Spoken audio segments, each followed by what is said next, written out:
Berta Ivana. Di video kali ini aku mau sharing ke teman-teman semua 5 langkah mudah menulis novel untuk pemula.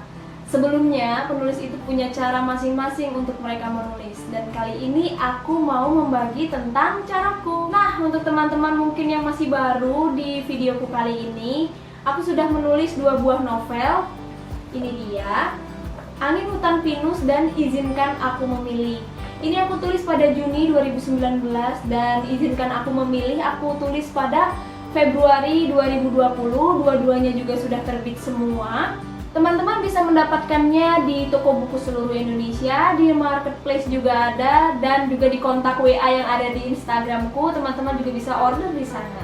Menulis itu adalah hal yang sangat seru, terutama menulis cerita, novel-novel seperti ini, novel-novel yang biasa kita baca di toko buku, karena itu imajinatif banget. Kita bisa menciptakan karakter seseorang, tokoh seorang, kehidupan seseorang ke dalam alam naskah novel yang kita buat sendiri ini. Kita bisa mengatur dia mau bekerja apa, bagaimana kisah cintanya, bagaimana kehidupan kekeluargaannya. Keren banget kan? Bahkan kita bisa membuat ending sendiri juga. Mau yang sedih, mau yang bahagia, bagaimana tokoh itu bisa hidup di dalam novel kita sendiri. Jadi kita langsung aja ke langkah yang pertama, yang paling gampang dan yang paling penting adalah membuat garis besar suatu cerita, karena ini akan jadi landasan dari kisah yang kita tulis.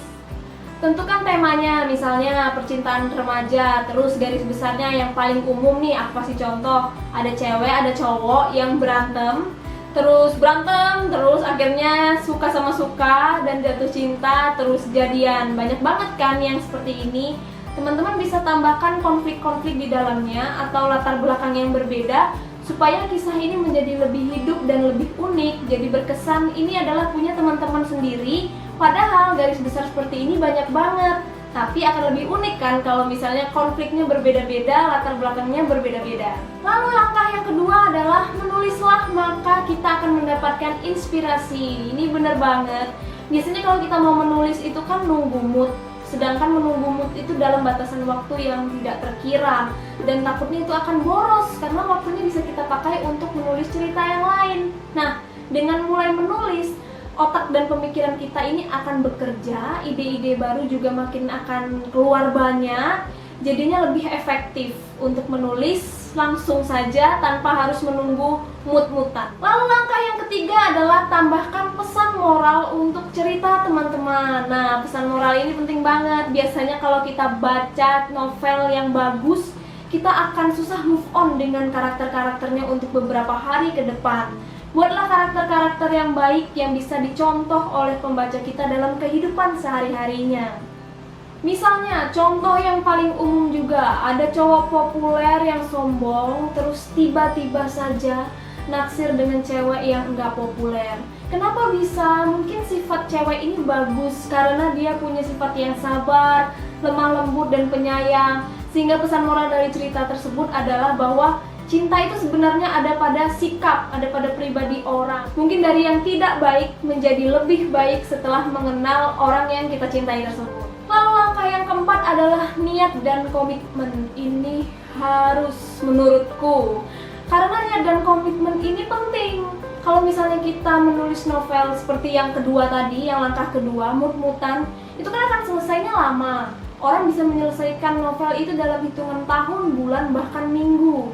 Nah, luangkanlah waktu sekiranya 3 jam atau 5 jam per hari kalau teman-teman bisa, sanggup, dan semangat untuk menulis novel tersebut. Tanamkanlah dalam diri bahwa aku akan menyelesaikannya dalam waktu 3 bulan atau mungkin bahkan sebulan. Harus konsisten terus dengan waktu tersebut agar novelnya cepat jadi. Karena ketika kita mengirimkan ke penerbit, itu akan ada jeda waktu lagi untuk menunggu novel kita diterima atau tidak. Nah, di situ kan perpanjangan waktu lagi. Bisa kita isi dengan menulis novel-novel dari ide-ide yang keluar sebelumnya.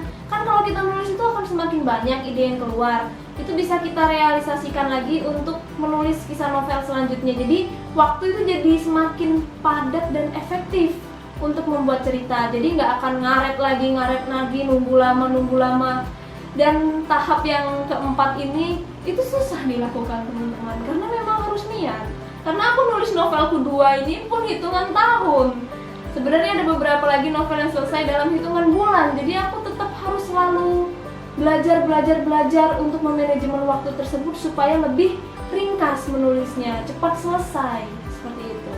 Langkah yang kelima terakhir adalah perhatikanlah EYD, ejaan yang disempurnakan. Nama kota dan nama orang harus huruf besar awalnya. Tanda kutip dalam percakapan, jangan lupa, titik, koma juga. Paragraf, kalau bisa satu paragraf itu isinya ada 5 baris atau mungkin 4 baris. Harus ada langkah atau spasi yang rapi supaya memudahkan editor dalam membaca naskah kita. Tapi ingatlah selalu bahwa langkah ini adalah langkah yang kesekian karena yang paling penting adalah menulis jalan ceritanya itu tadi, garis besarnya. Ada tambahan 2 tips untuk menulis dariku setelah 5 langkah mudah tadi. Yang pertama adalah keluar dari zona nyaman. Biasanya orang-orang penulis-penulis pemula itu menulis berdasarkan pengalaman pribadinya dulu, ya kan? Tapi ini nggak salah kok, ini umum terjadi. Nah, kalau teman-teman mau memperkaya pemikiran, juga menambah pengalaman menulis, teman-teman bisa keluar dari zona tersebut, zona diri sendiri yang sudah benar-benar tahu. Mencari karakter-karakter lain yang teman-teman nggak punya, misalnya terinspirasi dari teman, dari orang lain, saudara, tetangga, atau apapun itu yang bukan kita.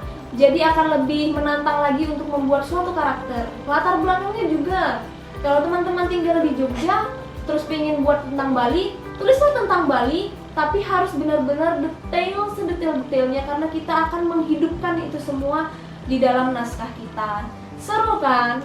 Lalu yang terakhir adalah maju terus pantang mundur. Biasanya penulis pemula itu ada beberapa di dalam bagian sini naskahnya itu yang belum sempurna, sehingga kalau dikirimkan ke penerbit itu ada beberapa penerbit yang menolak. Itu nggak apa-apa teman-teman, jangan dijadikan bahan sedih dan kecewa bahwa aku udah nulis nih ratusan halaman tapi ditolak. Enggak gitu.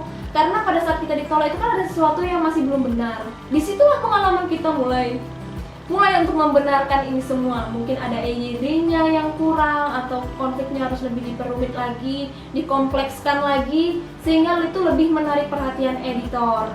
Keren kan? Jadi pokoknya itu adalah bahan untuk mencoba pengalaman baru, bukan untuk berstres-stres. Setiap kali kamu ditolak, tanamkan dalam diri sendiri bahwa wah, ini harus aku rubah menjadi lebih baik lagi, lebih sempurna ceritanya dari yang sebelumnya. Oke teman-teman, selamat menulis ya semuanya. Semoga tulisan-tulisan indah di luar sana keluar dari pemikiran kita. Dah.